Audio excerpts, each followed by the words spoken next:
Goeiedag, baie welkom by Joy radiostasie. My naam is Jaco Pieter en vandag hier in die program Ontsluit die Woord gesels ons oor die vleuels van gebed.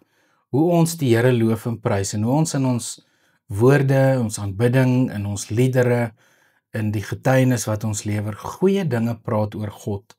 Hoe ons lof bring aan die Here, al die eer en die dank en aanbidding aan hom bring en hoe belangrik dit is vir ons in ons geloofslewe dat ons hierdie lofwaardige dinge oor God sê, want nie net erken ons daarmee dat God in beheer van alles is en dat hy die skepper is nie, ons gaan natuurlik dan ook in 'n gesindheid na die Here toe, want ons erken dat hy die Here is. Ons weet dat hy in beheer van alles is. Daarom is ons wete, ons kennis van die Here gaan oor in 'n reaksie, en die reaksie wanneer ons die Here beter leer ken, is 'n reaksie van lof en 'n reaksie van aanbidding. Kyk na die digter in Psalm 100 wat sê die hele wêreld moet die Here loof en aanbid. Dien hom met vreugde, gaan na hom toe, sing vol blydskap en opgewondenheid. Jubel dit uit dat die Here die enigste God is. Die Here het ons gemaak en elkeen van ons behoort aan hom. Ons is syne. Ons leef elke dag uit sy hand. Die Here sorg vir ons net soos 'n skaapwagter sy skape versorg. Ons kan nie sonder die Here se goedheid klaarkom nie. Daarom moet ons die Here dien. Loof hom veral daar waar die gelowiges bymekaar kom. Sing lofliedere saam met almal wat die Here liefhet. Loof sy naam en luister mooi. Die Here is 'n goeie God. Hy sal ons wat in hom glo nooit ophou lief hê nie. Hy bly 'n goeie God, nou en vir altyd. Aanbidding dwing jou in verwondering op jou knieë voor God, want daar erken jy God vir wie hy is. Maar dit is maar die eerste tree in die groot avontuur van gebed. Wanneer ons begin ontdek wie God is, wanneer ons God in ons lewe ervaar, wanneer ons begrip, ons godsbegrip oor God begin groei en meer gelykvormig raak aan sy woord, dan is ons besig om in 'n terrein in te beweeg van avontuur, van genade, van liefde en van God se deernis. Die saad van aanbidding ontkiem in die blom van lofprysing. En dit is twee sye van dieselfde munt. 'n Mens sou kon sê dat aanbidding veral fokus op wie God is en dat lofprysing klem lê op wat God vir ons gedoen het en nog doen. Die onderskeid is natuurlik nie waterdig nie. As jy besef wie God is, sal jy ook noodwendig aan alles dink wat hy vir jou doen en natuurlik die omgekeerde. So aanbidding lê dan klem op wie God is, wie God vir ons is en wat God in ons lewe vir ons kom doen en nog doen is dan die gevolg van wat God doen is natuurlik lofprysing. En ons weet dan dat ons met hierdie lofprysing erken wie God is, wat God gedoen het vir ons. So goeie woorde kom uit die diepte van die hart. En ons weet dat wanneer ons iets van mense sê of belangrike mense sê, dan soek ons altyd die goeie dinge om eers te raak te sien, veral as ons die mense persoonlik ken, of as dit iemand is wat na aan ons is of na aan ons lewe, dan probeer ons soveel as moontlik goeie dinge van daardie persoon sê, sodat ons daardie persoon in 'n goeie lig kan stel. En dit is ook wat lofprysing is. Lofprysing is ook iets wat ons doen omdat ons die Here persoonlik ken. En omdat ons hom ken en weet wat hy doen en ons hom aanbid, wil ons oor die Here goeie dinge vir mense sê. Wil ons sê wie die Here is en wat hy in ons lewe vir ons vermag. So die Griekse woord wat veral vir lof gebruik word, kan so beskryf word, sê Prof Jan van der Walt, om goeie woorde te praat. Maar lof is nog veel meer, sê hy, dit is om goeie woorde te wil praat oor God en moet praat. Om die Here dus te loof en te prys beteken om in 'n rykdom van goeie woorde met God te praat en dan ook van God te praat. Dis nie woorde wat op die punt van die tong ontstaan nie. Dis woorde wat uit die diepte van die hart van die mens uitvloei. Kyk na Psalm 101 byvoorbeeld. Ek wil sing van u liefdevolle goedheid en u regverdigheid. Ek wil liedere sing oor hoe groot en belangrik u is. Ek wil probeer leef soos u wil hê ek moet lewe. Wanneer kom u na my toe? Wanneer hoor u my gebed? Daar by my huis wil ek so leef dat u daarop trots kan wees. Ek wil niks met slegte dinge te doen hê nie. Ek hou ook net mooi niks van al die dinge wat slegte mense doen nie. Daarmee wil ek niks te doen hê. Van allerlei slegte gedagtes wil ek wegbly. En aan die dinge waarvan die Here nie hou nie, wil ek nie eens dink nie. Ek kan mense wat skinder nie verdra nie. Ek wil hulle sommer iets aandoen. 'n Windbul wat te veel van homself dink, wil ek sommer net daar aanspreek. Ek hou baie van mense wat op die Here vertrou en wat die Here getrou dien en doen wat reg is. Ek wil die Here loof met alles wat in my is. Iets wat uit die hart kom. Psalm 102, 'n gebed van iemand wat hulp nodig het en sy hart voor die Here uitstort. En dit is wanneer ons met God praat en wanneer ons van God praat, dat dit woorde is wat uit die diepte van ons hart vloei. Luister na die volgende woorde van iemand wat die Here loof. Ek wil u lof verkondig, my God en koning. Ek wil u naam altyd loof. Die Here help almal wat geval het. Hy help hulle op. Hy ondersteun die wat bedruk is. Die Here is regverdig in al sy handelinge, getrou in alles wat hy doen. Die Here is naby almal wat hom aanroep en laat al wat leef dan sy heilige naam vir altyd prys. Dit is die dele uit Psalm 145. So die een vraag wat ons vir onsself moet vra is, wat is die redes waarom ons die Here kan loof? Dink in jou lewe aan al die redes in jou lewe waarom jy die Here kan loof. Dink aan al die dinge wat God vir jou doen en waarom jy hom moet loof. Waarom jy in jou lewe jouself moet oorgee aan die Here. En ook natuurlik gaan skryf hierdie redes neer. Gaan dink regtig oor die gunste, die gawes wat jy by die Here ontvang. En al die gawes wat jy tel, gaan vir jou leer waarom jy die Here kan loof. Die tweede vraag wat ons ook nou moet kyk is, hoekom moet ons die Here loof? Want hierdie vraag gaan ons ook help om te verstaan in ons eie lewe en in ons geloofslewe hoe belangrik dit is dat ons aan die Here al die eer en dank en lof moet bring, omdat hy die skepper is, omdat hy die herder is en ons sy volgelinge. En ons wat volg in sy spore moet hom loof vir al die dinge wat hy vir ons doen. In die boekie Prison to Praise skryf Carothers oor hoe ons onsself vanuit gevangenskap kan kry deur te fokus op lofprysing. En sy beskryf dat ons in ons lewe deur baie situasies is waarin ons vasgevang is en dat hierdie situasies baie keer op ons neerdruk en indruk en dat dit baie keer maak dat ons in ons lewe perspektief verloor of eenvoudig dat ons nie meer kan sien om te lewe nie of nie meer kan sien om voort te gaan met 'n sekere spesifieke ding of taak nie. Maar sy leer vir ons in daardie boek hoe belangrik dit is dat ons in elke situasie moet kyk na die dinge waarvoor ons die Here wel kan loof. Sy sê ten spyte van omstandighede en ten spyte van alles waardeur ons gaan, is daar altyd iets waarvoor ons vir die Here kan dankie sê en waarvoor ons die Here kan loof. En dan skryf sy in die boekie Prison to Praise 'n getuienis of twee neer van persone se lewe, 'n persoonlike lewensverhaal van hoe lofprysing in hulle lewe nie net hulle omstandighede kon verander het nie, maar hulle ook gehelp het om nie net beter te voel nie, maar om 'n totaal nuwe insig en dinamika in hulle lewe te ervaar.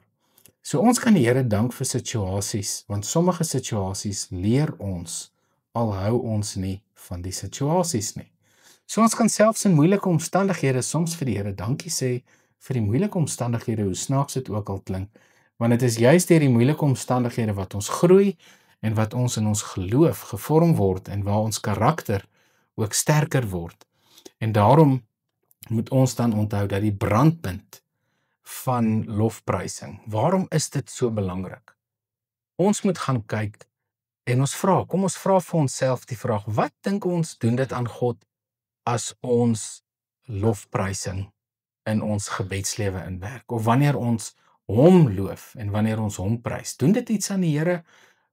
Dis 'n goeie vraag wat ek dink 'n mens aan kan dink, want dit gaan ons ook help om te verstaan wat ons motivering van lofprysing is en hoe ons in ons lewe hierdie saak moet benader.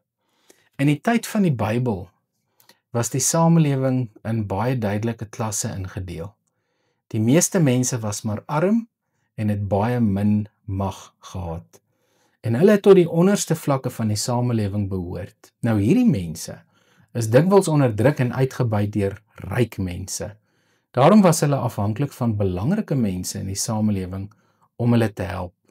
So daardie tyd was dit gebruiklik om by die groep of familie van so 'n belangrike persoon aan te sluit, dat jy deel word van daardie groep. Jy moes lojaal wees teenoor hom, terwyl hy jou weer beskerm en gehelp het. En nou was dit ook gebruiklik om aan hierdie weldoener jou dank en afhanklikheid te bewys. En dit het jy gedoen deur die persoon se belangrikheid en status te erken. En daar kom lof en prys dan vandaan. So as jy dus in die teenwoordigheid van die persoon is, het jy baie goeie woorde vir en oor hom wat jy gepraat het en vir mense dinge gesê het oor hierdie persoon. Veral as daar ander mense by is, vertel jy hardop wat hierdie persoon van jou alles doen en kan doen. En hoe meer jy kan sê hoe belangriker hierdie persoon is, hoe meer jy dit sê, hoe belangriker word hierdie persoon, en hoe meer status kry hierdie persoon in die samelewing, want dan gaan 'n klomp ander mense ook hoor hoe goed en belangrik hy is. So, dit gaan dan natuurlik in die oë van die omstanders, die mense gaan anders kyk na hierdie persoon, vir wie jy soveel lof het om oor te praat. So jou lof is dus daarop gemik om met jou woorde die grootheid van jou weldoener so goed as moontlik voor te stel, en jou weldoener word dan die brandpunt waarop al jou woorde dan saamtrek. Met ander woorde, as ons gaan kyk na dit en ons kyk na ons verhouding met die Here in lofprysing, dan kom dit in kort daarop neer dat al ons woorde van lof oor die Here gaan. Wat doen dit aan die Here? Dit doen niks op sigself aan die Here nie. Die Here is God en hy is almagtig en alomteenwoordig. Maar wat dit wel doen is, dit brei God se naam uit. Dit laat mense anders dink oor God. Dit is 'n getuienis wat die belangrikheid van God uitlig vir mense. En daarom moet ons onthou dat ons lofprysing 'n getuienis is oor wie God is. Ons lofliedere is 'n getuienis oor wie God is en dat ons vir hom, wat ons redder is, wil groot maak met ons woorde. So kan ons Bybelse lof dan ook verstaan, want lof in die Bybelse konteks gaan oor die drie-enige God en oor hom alleen. Want lof wil die grootheid van God beskryf. Dit wil aan elke omstander vertel hoe belangrik God is. Tegelyk wil dit ook vertel hoe gelukkig jy self is om so 'n God te hê. Deur te vertel wat hy aan en vir jou doen, word die eer van God net groter en groter. En daarom kan lof nie van die punt van die tong afkom nie. Dit moet uit die hart uitkom. Kyk na Psalm 103. Ek wil die Here loof. Met alles in my wil ek die Here se grootheid prys. Ek wil nooit vergeet hoe goed die Here vir my is nie. Ek loof hom. Dit is hy wat my vergewe as ek die verkeerde dinge doen. Hy maak my gesond, hy red my uit die kloue van die dood. Hy maak dat ek vir ander mense omgee en goeie dinge vir hulle doen. Die Here oorlaai my met al die goeie dinge in die lewe. Hy gee my arms vol krag. Hy maak my so sterk soos 'n jong mens. Die Here help almal wat onderdruk word. Hy's goed, hy sorg dat reg aan almal gedoen word. Dink net hoe hy vir Moses gesê het wat hy van hom verwag en hoe dit sy kinders gaan help. Die Here sal natuurlik dan ook jou nie aanhou straf vir wat jy gedoen het nie. Hy straf ons nie volgens dit wat ons regtig verdien nie. By hom is daar vergifnis. Die Here regeer uit die hemel. So in Psalm 103 sien ons die redes hoekom ons die Here moet loof. Ons sien die redes wat aanleiding gee tot lof. Kom prys die Here, skryf Dawid in Psalm 103 van vers 20 af. Kom prys die Here, sterk engele wat vir hom werk. Julle maak hom gelukkig omdat julle doen wat hy wil hê. Kom prys die Here, al die skares in die hemel wat hom gelukkig maak. Kom prys die Here, almal wat deur hom gemaak is. Prys hom ook op elke plek waar hy regeer. Ek wil die Here prys met my hele lewe, skryf Dawid. So lof vertel van daardie intieme ontmoetings tussen jou en God. En daarom gaan jy die Here kan loof as jy 'n intieme ontmoeting met hom het. As jy regtig in afhanklikheid van hom leef, hom ken en weet wie hy is, dan sal jy daardie intieme verhouding in jou lofuitinge natuurlik kan verkondig en kan getuig oor die Here. Lof vertel ook van die oomblikke toe jy verslaaf was en jy sy vertroostende teenwoordigheid ervaar het. So lof praat ook van die donker tye van ons lewe. Lof praat ook van die tye wat ons swaar gekry het. Lof praat van die tye wat ons wou moed opgee. Want in daardie tye het die Here vir ons krag gegee en het die Here ons gehelp. So lof getuig ook oor die slegte tye en het getuig veral oor hoe die Here ons deur daardie tye gehelp het en deur daardie tye gedra het. Dit vertel van die oomblikke toe jy die Here se vertroostende teenwoordigheid ervaar het.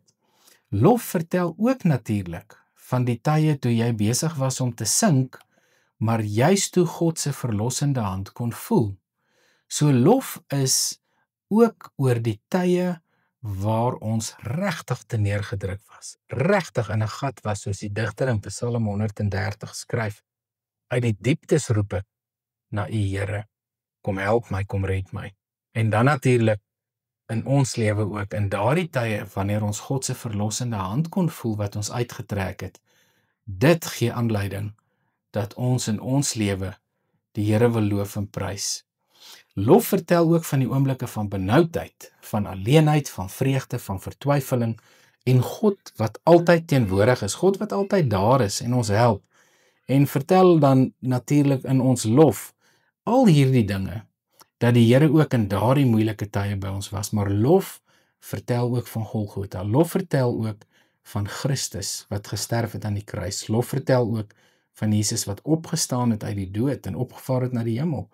So lof vertel van wie Jesus is, vertel van wat Jesus kom doen het, vertel vir ons van Jesus se lewe, van Jesus se prediking, van Jesus se openbaringe wat hy vir ons gegee het, en van sy verlossende krag aan die kruis, en van sy bloed wat vir ons gevloei het. So lof vertel oor Jesus, lof vertel oor die Vader, Seun en Heilige Gees. So lof, moet ons ook verstaan, is baie meer as net 'n gevoel, want lof ontlyk uit die diepgewortelde bewustheid van God, wat intens in jou lewe betrokke is.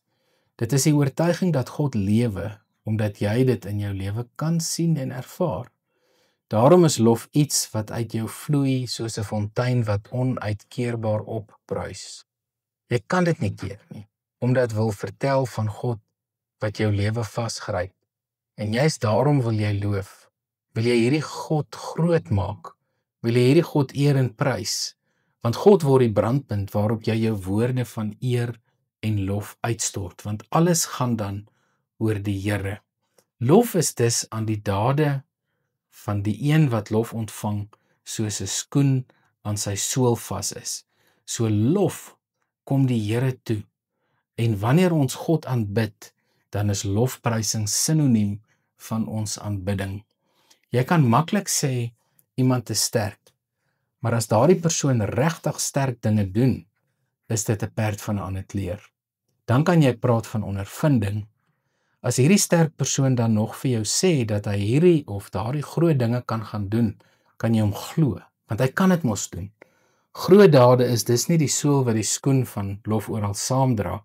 Groot dade is die sool wat die skoen van lof oral saamdra, waar dit ook al gaan.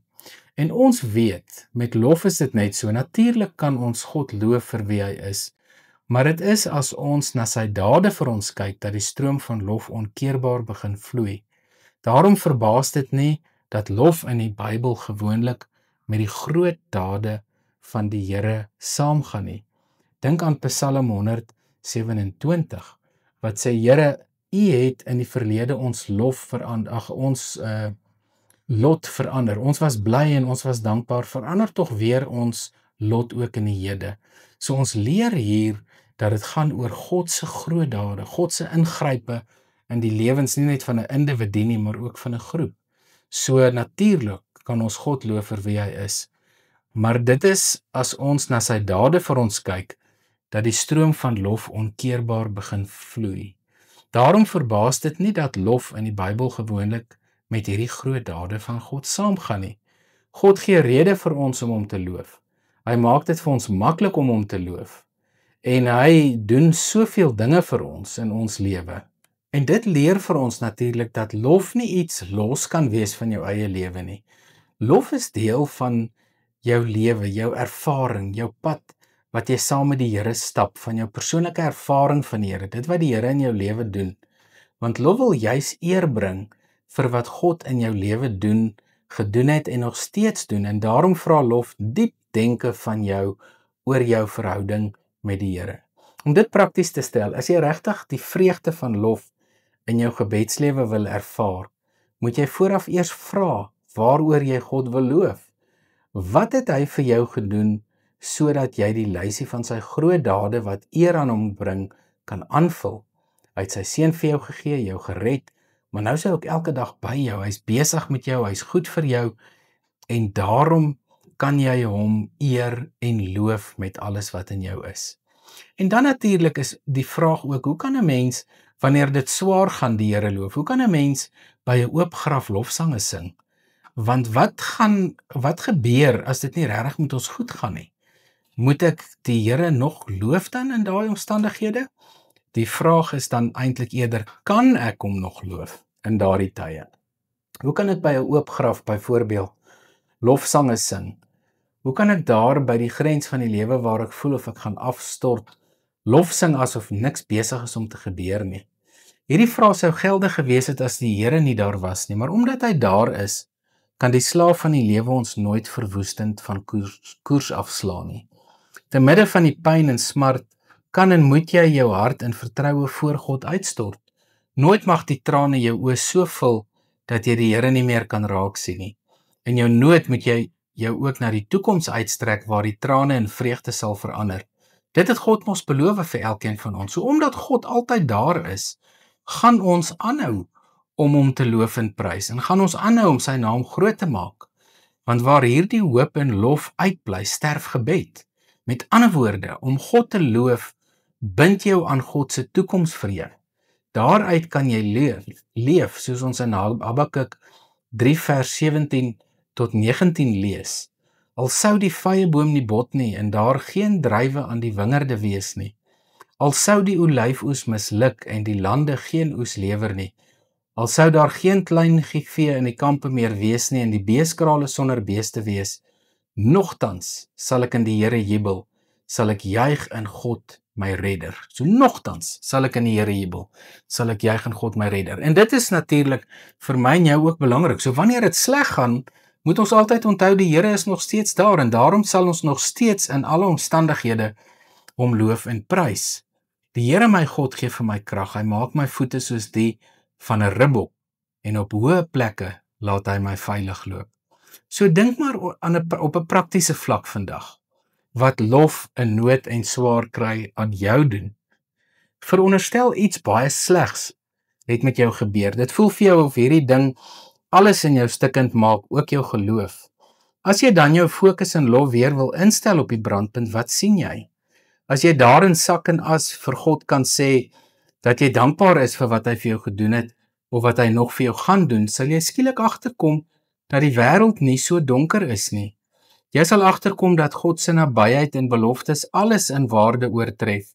Ook in hierdie swaar kry kan jy jou kop op die skouer van God laat rus, in aanvaarding van wat met jou gebeur. Maar, dit kan ook meer doen. Deur God ook vir die slegte te loof, kan jou help om na sy plan vir jou lewe te vra. Niks gebeur mos sommer toevallig nie. God is altyd daar. Miskien wil die Here jou iets leer, miskien wil hy jou 'n weg wys. Daarvoor kan ons die Here mos altyd loof. En die belangrikste, elke woord van lof in nood is 'n belydenis, 'n getuienis van jou vertroue in God. Want dan verstaan 'n mens ook wat die Here bedoel het toe hy vir Jeremia gesê het, ek is die Here, die God van al die mense. Is iets vir my onmoontlik? So daarom kan ons die Here ook loof in ons nood, en dan sal ons uitvind waarom ons werklik die Here in ons nood kan loof. So ons het vandag gepraat oor aanbidding, wat ons dwing in verwondering op ons knieë voor die Here, want daar erken ons wie God is en wat hy vir ons doen, en ons het ook gesê dat die saad van aanbidding ontkiem in die blom van lofprysing. En 'n mens sou kon sê dat aanbidding veral fokus op wie God is, en dat lofprysing klem lê op wat God vir ons gedoen het en nog gaan doen. So, en dit moet ons saamvat, dat ons goeie woorde uit die diepte van ons hart in ons verhouding met die Here elke dag kan praat. So kom ons loof en ons prys die Here in ons lewe, of dit goed gaan en of dit sleg gaan. Here, aan U kom toe die lof, die eer, die dank en aanbidding. Ons sê vir U dankie, Here, dat ons aan U behoort. Ons wil U loof, Here, vir al die situasies waarin ons onsself bevind, of dit goed gaan of swaar gaan. Ons weet, Here, dat U altyd daar is. En daarom is ons lofprysing altyd geldig, want U is lewendig, U is daar, U is 'n ware God. En daarom wil ons U loof en prys, Here, want U help ons in goeie tye en in slegte tye. Gee U vir ons wysheid, krag en insig. Gee U vir ons genade, en daarvoor loof en prys ons U. Dankie vir U nabyheid, en dankie, Here, dat ons weet dat ons op U kan vertrou in ons lewe, in alle omstandighede kan weet, dat U vir ons dra en vir ons krag gee. Ons loof U in die wonderlike naam van ons Here Jesus Christus. Amen.